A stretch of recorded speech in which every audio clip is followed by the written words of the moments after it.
On today's magical episode of Marketing Machines and Mischief, Fox News Media has signed an AI deal with Palantir Technologies. Our beloved marketing industry shed 800 net jobs in September. And British gambling firms spent an insane $2 billion, or pounds as they like to call it, on advertising. All of that and a couple of laughs right now.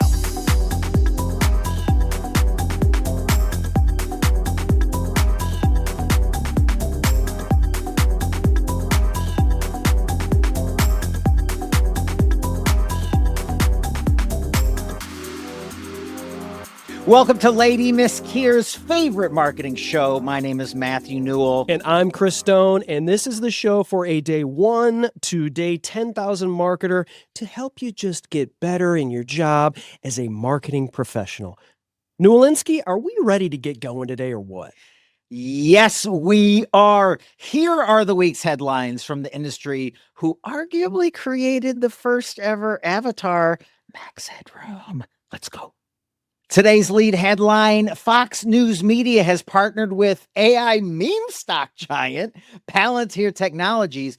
The pairing suggests that Fox wants to be at the cutting edge of ad targeting, campaign performance, and real-time audience modeling.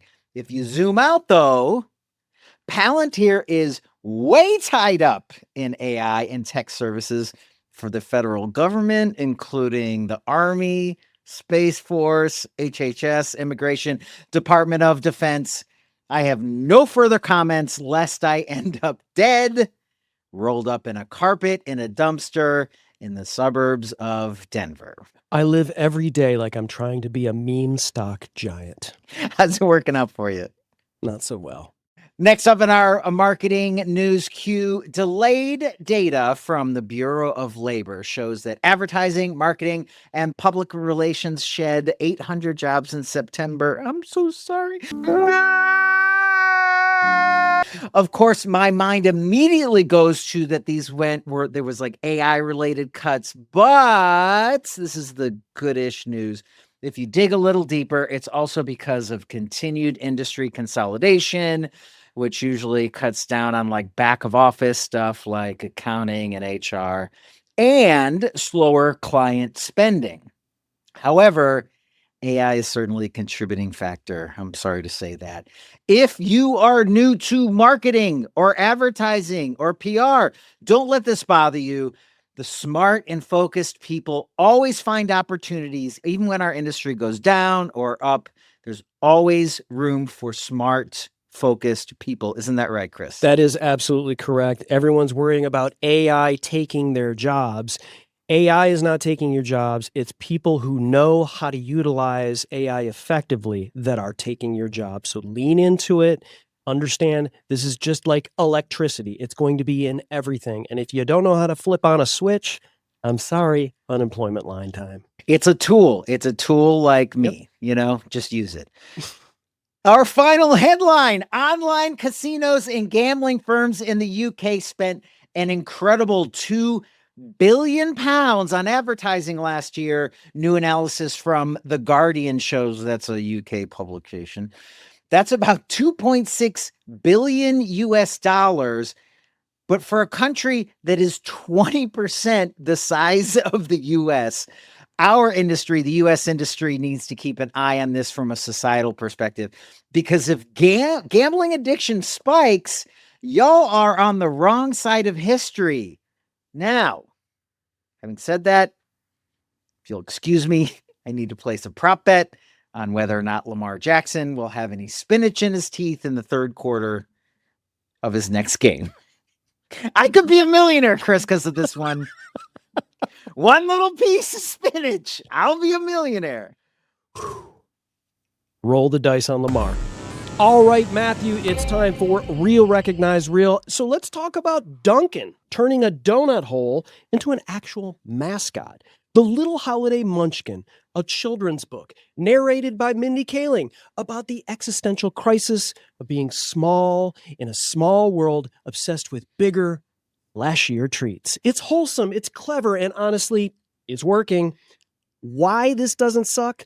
Dunkin took their most overlooked product, literally the leftover part of a donut, and made it a little hero. Most brands would have slapped a Santa hat on their coffee cup, called it a day. Instead, Dunkin' built an entire emotional narrative around belonging and joy, wrapped it in a storybook packaging, got Mindy Kaling to sell the heart, and tied it to their Joy in Childhood Foundation.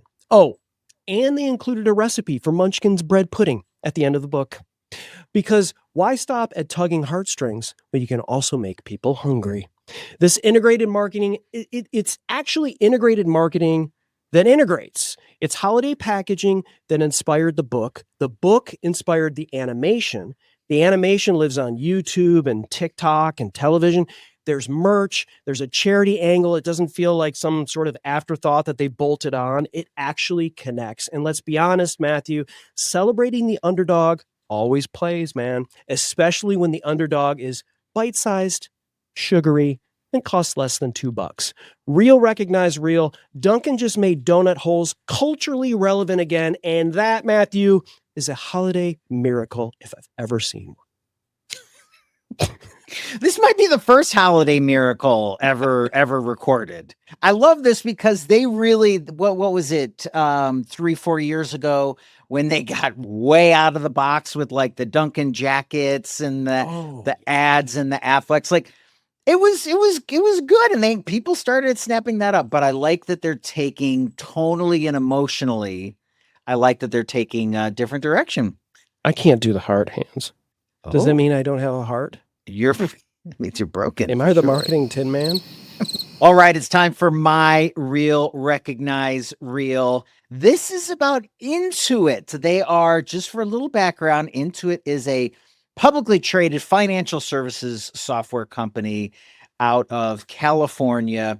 They have had the naming rights to Intuit Stadium for like a year or two, but that was coming up because they were putting the rights back out there for the 2028 Olympics and 2028 Paralympics. So they got the naming rights into it. Good for them. The reason I bring it up is because now you'll see commercials for TurboTax and Quicken and QuickBooks. Those are all their little products. But 6%, and this is a true study, 6% of businesses that purchase naming rights to a stadium declare bankruptcy the same year. So you can imagine how I felt when I was at State Farm, and not only did State Farm announce that we were doing one stadium naming convention, which is very geographically close to you. Yep. Also in Phoenix, we announced both at the same time, and I was like, can we declare bankruptcy twice? I don't know how this was that works. the plan, maybe? Y'all saw that. But I'm totally kidding. State Farm is doing great. But it'll be interesting to see. LA has made a $7 billion investment, actually California and LA. So it'll be interesting to see how this all plays out. They had to build all the infrastructure. Hopefully it's a win-win-win-win. But when it comes to stadiums and naming, it's an interesting marketing outlet to get into. I love it, Matthew. And I think, listen, ladies and gentlemen, we're just going to take this moment and just offer out, if anybody wants naming rights for Marketing Machines and Mischief, we're just going to make that offer out to you right now. We're up for sale. I mean, right. Listen, it can be anything, Matthew. Men's performance, could be athletic shoes. Yes. What else? Yes.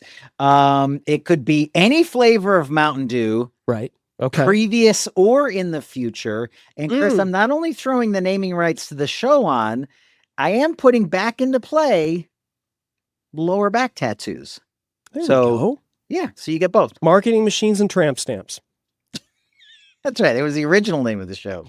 Bringing it back. Before we go, let's play our over-under game in this great industry of marketing. I put out a scenario. Chris provides the over-under, and then hilarity ensues. So this week, since we're on the topic of stadium names, how many U.S. venues with over 15,000 seats have a corporate sponsor in their name? Now, this one, Chris probably does have a little bit of wiggle room. You know, how are you defining this? How are you defining that?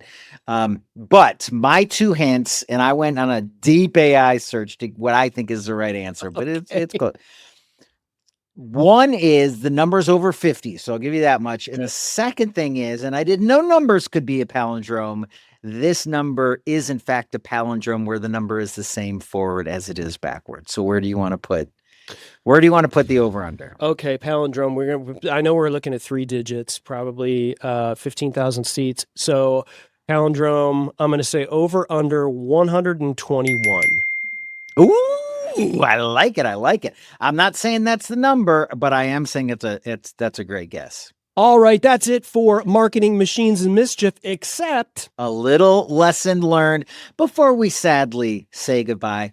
Marketers, it's human nature to have a product naming regret, but you'll learn that what is in the past is in the past. For example, I wish that we had named this show Marketing Machines and Madness, so I could try to drive Chris crazy every week with One Step Beyond.